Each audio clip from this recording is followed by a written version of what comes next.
አርሲ ገጠራማ ቦታዎች እስከ ዓለም አቀፍ የኦሎምፒክ መድረክ አሸናፊነት፣ ከታላላቅ የኦሎምፒክ ድሎች እስከ ትላልቅ የቢዝነስ ካምፓኒዎች መመስረት የቻለ ይቻላል በሚለው አባባሉ የሚታወቀው ሺህ አለቃ ኃይሌ ገብረስላሴ ነው።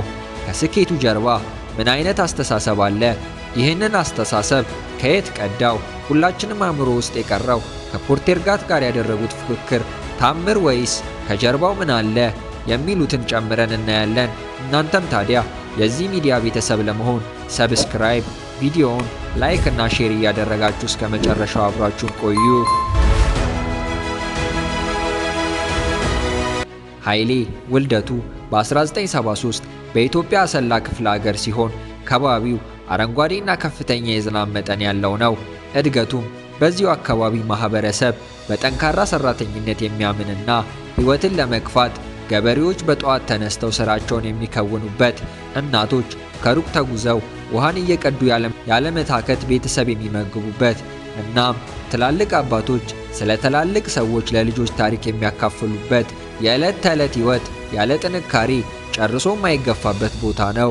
የኃይሌ አስተሳሰብም የተቀዳው ከዚህ ይመስላል። እሱም እንደሚናገረው ከሆነ የእሱ ታዋቂ አባባል ይቻላል የተቀዳው ከአንድ የተከበሩ ባደገበት ስፍራ ከሚኖሩ አባት እንደሆነ ነው። ይህቺ ቀላል የምትመስል 4 ፊደል ቃል ግን ኃይሌ ውስጥ ገብታ የአስተሳሰቡ መሰረት በመሆን ዛሬ ለደረሰበት ስኬት አብቅተዋለች። ታዲያ ኃይሌም እድሜው ለትምህርት ሲደርስ ትምህርት ቤት ለመሄድ በየቀኑ 10 ኪሎ ሜትር መጓዝ ግድ ይለው ነበር። በዚህም የተነሳ ትምህርት ለመማር ሲሄድ ከቤቱ የሚጠብቁትን ኃላፊነት ተወጥቶ ስለነበር የሚጓዘው ትምህርት እንዳይረፍድበት ደብተሩን በአንድ እጁ ይዞ በባዶ እግሩ ከብዙ አቀበትና ድንጋዮች ጋር እየታገለ መሮጥ ግድ ነበር። ከትምህርት ሲመለስም ቤተሰቦቹን ለማገዝ በድጋሚ ይህንን ፈተና ማሳለፍ ይጠበቅበት ነበር። ይህ ከልጅነቱ ጀምሮ የዕለት ተዕለት ሕይወቱ የሆነው ሩጫም ኃይሌ የሚፈልጉትን ነገር ለማግኘት መታገስን፣ ሕይወት በምቾት የተሞላች መደላደል ሳትሆን በቆራጥነት ታግለን የምናሸንፋት የትግል ሜዳ እንደሆነች አስተማረችው። ይህን ጊዜ ነው ታዲያ ሕይወት አስገድደው ያስጀመረችው የሩጫ ሕይወት ወደ ድንቅ ዕድል የሚቀየርበት መንገድ ያገኘው። በታዳጊነቱ ኃይሌ በአካባቢው የሚደረጉ የትምህርት ቤት ሩጫ ውድድሮች ላይ የመወዳደር ዕድል አገኘ። ታዲያ ይህንን ዕድል ሳያባክንም ልምምድን አስቦ ባልሰራው ሕይወት በነፈገችው ዕድል በጀመረው ሩጫ የበላይ ሆኖ አጠናቀቀ። በዚህም የተነሳ የአትሌቲክስ አሰልጣኞች አቅሙን በመመልከት የተለያየ የዞን ውድድሮች ላይ እንዲሳተፍ ጋበዙት። የዚህን ጊዜም ከተለያዩ የሩጫ አቅም ካላቸው ወጣቶች ጋር ተገናኘ። ይህም ነገር ለሱ አዲስ እይታ ብሎም ተስፋ ሰጠው። አገሩንም በዚህ ነገር ወክሎ ማስጠራት እንደሚችል እንዲሁም ሕይወቱንም መቀየር እንደሚችል አሰበ። በዚህ ጉዞ ውስጥም ግን አንድ ለቀጣይ ሕይወቱ የሚሆን ስንቅ ያዘ። እሱም የትኛውም በሕይወት ውስጥ የሚመጣን ዕድል ለማግኘት ቀድሞ ለዛ ዕድል በሚመጥን መልኩ ያለ ዝግጅት ያስፈልጋል። ይህ አስተሳሰብም በኋለኞቹ የኃይሌ ሕይወት ጉዞዎች ውስጥ ምን ያህል እንደጠቀሙት በኋላ ላይ እንመለከታለን። የኃይሌ ጉዞም የእይታ መጠኑን ወደ ዓለም እያሰፋ የሕይወቱ ከባድ ውሳኔን የሚወስንበት ጊዜ ደረሰ። ለበለጠ መሻሻልና ዕድል ወደ አዲስ አበባ መጥቶ የኢትዮጵያ ናሽናል አትሌቲክስ ፕሮግራም እንዲቀላቀል ጥሪ ቀረበለት። ይህን ጊዜ ታዲያ ነገሮች እንደሚታሰበው አልቀለሉትም ነበር። ምክንያቱም በሰዓቱ የተሟላ ትጥቅም ሆነ የሚለብሰው ጫማ ማግኘት እጅግ ከባድ ነበር።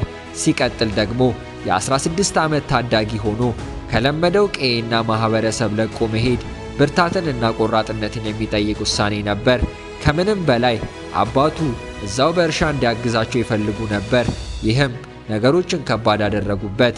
ነገር ግን የአካባቢው ሽማግሌዎች ልጁ ብዙ አቅም እንዳለው በመረዳት አባቱን ይህ ልጅ እንዲሮጥ ተወው፣ ይሂድና በዓለም መድረኮች ሀገራችንን እንዲያስጠራ ፍቀድለት በማለት አባቱን አሳመኑት። እኚህ አባቶችም በኃይሌ ሕይወት ውስጥ የማይረሳ አሻራ፣ ለኢትዮጵያውያንም በጀግና አትሌታችን ቀና እንድንል ምክንያት ሆኑ። ኃይሌም የትኛውም ችግር ቢመጣ ተጋፍጦ ማለፍ እንዳለበት ተምሮ ቀጣይ ለሚገጥመው ፈተና ራሱን በማዘጋጀት አሁን ስሙ በተቆጣጠራት ነገር ግን በጊዜው ማንም ወደማያውቀው ዕቃውን በፌስታል ቋጥሮ ወደ አዲስ አበባ ከተመ። በአገር አቀፍ ደረጃ መወዳደር ወደሚችልበት ናሽናል አትሌቲክስ ፕሮግራም ተቀላቀለ። ለብዙ ጊዜያት በባዶ እግሩ የአሰላ ከፍተኛ ቦታዎችን ከብዙ እንቅፋትና እሾህ ጋር ሲማስን የነበረው ሰው ሕይወት በአዲስ አበባ ቀላል አልሆነለትም። የሚሮጥበትን ጫማ መልመዱ፣ ከዚህ በፊት እንደነበሩት ቀላል የሚባሉ ተፎካካሪዎች አለመኖራቸው፣ ከዚህ በፊት ከሚያውቀው ልምምዶች ፍጹም ተቃራኒ የሆኑና ከባድ የሆኑ ልምምዶች ገና በደንብ ሳይጠግባት ከተለያዩት መንደሩ ጋር ተዳምሮ እጅግ ፈትኖት ነበር። ነገር ግን ያደገባት አካባቢ ላይ የነበሩ ገበሬዎች ከጠዋት እስከ ማታ እረፍት ለምኔ ብለው ያለማቋረጥ ሲሰሩ እያየ ማደጉ ያለ ትጋት የትም እንደማይደረስ ገብቶታል። ለዛም ይመስላል አሰልጣኞቹ እንደሚሉት በጣም ብዙ ኪሎ ሜትሮችን ከሮጠ በኋላ ደክሞታል ብለን ከማለታችን በዛው ፈገግታው አንዴ እንድገመው ይለናል። ያለመሰልቸትም ይህንን ለብዙ ዓመታት በዕለት ተዕለት ሕይወቱ ደጋግሞት ነበር። ገና በታዳጊነቱ በተቀላቀለው ቡድን ውስጥም ከእያንዳንዱ ሽንፈቱ፣ ከእያንዳንዱ የስኬት ጉዞ ስራን፣ ብርታትን እና በየጊዜው ራስን ማሻሻል አብዝቶ እየተማረና በእያንዳንዱ ህመሞች እንደተበደለ ሳይሆን ለቀጣይ ጉዞ እንደ መምህር እየተጠቀመ ጉዞውን በትጋት ቀጠለ። የየዕለት የህይወት ጉዞውም ይህን ይመስል ነበር። ጠዋት ገና ፀሐይ ሳትወጣ ከእንቅልፉ ይነሳል። አብዛኛው የአዲስ አበባ ሰው እንቅልፉን በሚተኛበት ሰዓት በአዲስ አበባ ተራራማ ቦታዎች መሬት ሰማይ ነካች በሚያስብል ቦታ ላይ አጥንት ድረስ በሚደርሰው ብርድ ከ20 እስከ 30 ኪሎ ሜትር በመሮጥ በሳምንት ቢያንስ 200 ኪሎ ሜትር በመሸፈን በቀላል አገላለጽ ከዋና ከተማው አዲስ አበባ እስከ ሐዋሳ በሚሆን ልኬት ይመላለስ ነበር።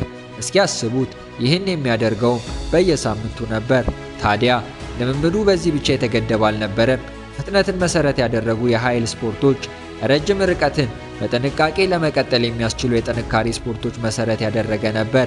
ይህ የዕለት ተዕለት የህይወት እንቅስቃሴውም ለአእምሮ ጥንካሬ፣ ለህይወት ጉዞ ትዕግስትንና ጠንክሮ እስከ መጨረሻው የመጨረስ ጥበብን አስተማረው። ሁሉም ኢትዮጵያዊ አእምሮ ውስጥ የቀረው ኢትዮጵያ ወርቁን እንዳጣች ብዙዎች ደምድመው ሲያሰቃየው ከነበረ እግር ህመሙ ጋር እየታገለ ተስፋ ሳይቆርጥ ኬንያዊ ፖርተርጋትን ያሸነፈበት ምስጢርም ድንገት ከሰማይ የወረደ ታምር ሳይሆን ከላይ የጠቀስናቸው ያለመታከት ለዓመታት የሰራቸው ልምምዶች ውስጡ ላይ የተገነባው አልሸነፍ ባይነት ወኔና እስከ መጨረሻው በጽናት የመታገስ ውጤት ነው። ለዛም ነው ሁሌም ሚላት አንድ አባባል አለች፣ ልምምድ ቦታ ላይ በደንብ ዋጋ መክፈል ውድድሩን ያቀለዋል ይላል። ከዚህ ሁሉ አድካሚ ልምምድ በኋላም የስኬት በሮች ይከፈቱ ጀመር። በ1992 በዓለም አቀፉ የወጣቶች ቻምፒዮንሺፕ በ5000 እና በ10000 የተጀመረው ድል ከ4 ዓመታት በኋላ በአትላንታ ኦሎምፒክ በ10000 ሜትር ቀጥሎም በሲድኒ ኦሎምፒክ እንደገና በ10000 ሜትር ከፖርተርጋት ጋር በእልህ አስጨራሽ ትንቅንቅ ለሀገሩ ወርቅ አስገኘ።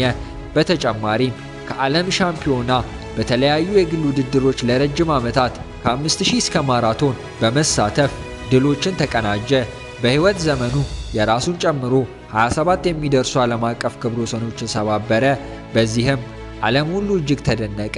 የስኬት ሚስጥሩን ሲጠየቅ ፈገግታው ጋር እንዲህ በማለት ነበር የመለሰው።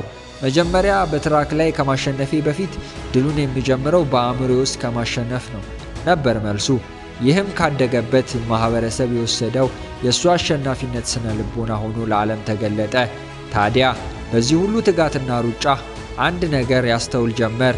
ሯጮች ሆኑ አብዛኛው ስፖርተኞች የሥራ ጊዜያቸው የተወሰነና ትንሽ ዓመታት ነው። የሥራ ጊዜያቸውን ከጨረሱ በኋላ ይረሳሉ። ይህንንም ያስተዋለው ኃይሌ ቀደም ብለን ያነሳነውን የገነባነውን ልምምዱን ቀጥሎም ለሚመጣለት ዕድል ራሱን ያዘጋጅ ዘንድ መጽሐፍትን በማንበብ ለቢዝነሱ በሩጫው ላይ ይዘጋጅ ነበር።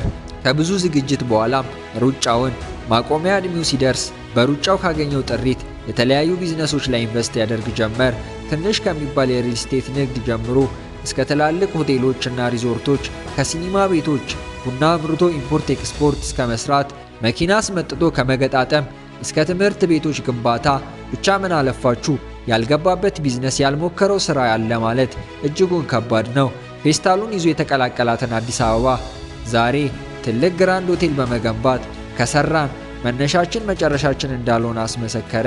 በዚህም እጅግ ብዙ መትጋት፣ በየቀኑ ሳይታክቱ ትልቅ አልሞ መስራት፣ ከዚያም ከትንሽ መጀመር፣ ለረጅም ጊዜ በትዕግስት መስራት ለዚህ ክብር እንደሚያበቃ ማሳያ ሆነ። ስለ ቢዝነስን በተጠየቀበት ሰዓት እንዲህ በማለት ነበር የመለሰው። ቢዝነስ ልክ እንደ ማራቶን ሩጫ ነው። ብዙ ትርፍ እስክታገኝ አብዛኛው ኢንቨስትመንት ነው። የረጅም ርቀት ሩጫ እንጂ የአጭር ርቀት አይደለም በማለት ነበር የመለሰው። ከባዶ እግር ሩጫ በዓለም ትልቁ ውድድር ኦሎምፒክ ላይ እስከ መንገስ የኃይሌ ገብረስላሴ የህይወት መንገድ ለሁላችን ትምህርት ነው። ከህይወቱ ጉዞም የምንወስደው ነገር ቢኖር ማህበረሰብ፣ ጀግንነትን፣ ስራ፣ ነፃነትንና ራዕይ ለትውልድ የሚቀመጥ አሻራን ይሰጣሉ የሚለውን ነው። በመጀመሪያ ለመማር ሲል ግድ ሆኖበት ሮጠ። ቀጥሎ ግን ሀገር ሊያስጠራ ጀግኖ ሮጦ አሸነፈ። ታዲያ እኛም የምንጠይቀው እርሶስ በምን ላይ ይሮጣሉ? ያንንስ ለማሸነፍ ምን ያህል ራስዎን ሰጡ? የዛሬው ፕሮግራማችንን ከአትሌትነት እስከ ታላቅ የቢዝነስ ሰውነት ለሀገሩ ብዙ ያበረከተ ታላቁን ሰው ከበስተጀርባ ያለውን ህይወቱን ቃኘን። እስከ መጨረሻው አብራችሁን ስለቆያችሁ እናመሰግናለን።